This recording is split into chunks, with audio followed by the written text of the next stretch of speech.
There is something living inside you. It has been there your entire life. It watched you get humiliated in front of people you wanted to impress, and it said nothing. It watched you get betrayed by someone you trusted completely, and it stayed quiet. It watched you fail and lose and break, and it never once opened its mouth. Most people think silence is weakness. They are wrong. The most dangerous thing in the room is never the loudest thing in the room. Think about the last time someone hurt you, really hurt you. Your chest got tight, your jaw clenched. Something inside you wanted to scream, to fight back, to make them feel exactly what you were feeling.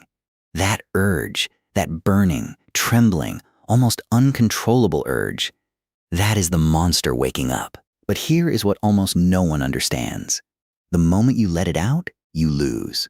Psychologist Viktor Frankl spent 3 years in Nazi concentration camps. He lost everything: his family, his work, his freedom. And yet, inside those walls, he discovered something that changed how we understand human power forever. He wrote that between stimulus and response, there is a space. And in that space lies your freedom. In that space lives your power. That space is where the monster waits. It does not rage. It does not beg. It does not explain itself to people who have already decided not to understand it. It simply watches. It remembers. And it works. You have seen this in people. There is a person in your life, maybe a leader, maybe someone you admire from a distance, who barely speaks. When they do speak, the room goes quiet. Not because they are loud, because every word they say has weight. Because you sense that behind those words, there is something enormous being held back. Something disciplined. Something that chose not to destroy you when it easily could have. That is what the monster looks like when it is trained. Researchers at the University of California found that people who regularly suppress reactive emotional responses, not by ignoring emotion, but by consciously choosing their response, show measurably higher levels of resilience, decision-making ability, and long-term goal achievement. The science says what the ancient world already knew. Restraint is not weakness. Restraint is the most advanced form of strength your nervous system can produce. Think about water. Water does not fight the rock. Water does not scream at the rock. Water does not try to convince the rock to move. Water simply keeps moving. Quietly. Consistently. And eventually, the rock is gone and the water is still there. That is what your silence does. Every time someone expects you to break and you do not break, you become harder to predict. Every time someone expects you to react and you stay still, you take something from them, their certainty. And the moment your enemy loses certainty, you have already won half the battle. Miyamoto Musashi, the greatest swordsman in Japanese history, won over 60 duels to the death. He never lost once. But the weapon people forget about was not his sword. It was his stillness.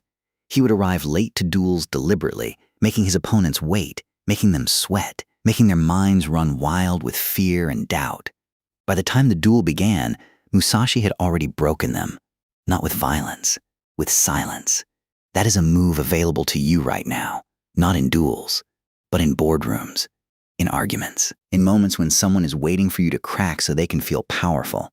Every second you stay composed when they expect you to collapse, you are winning. Quietly, invisibly, completely. But here's where most people make the mistake.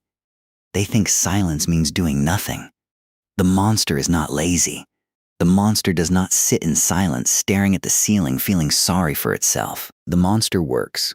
In the quiet, it builds. It studies. It prepares.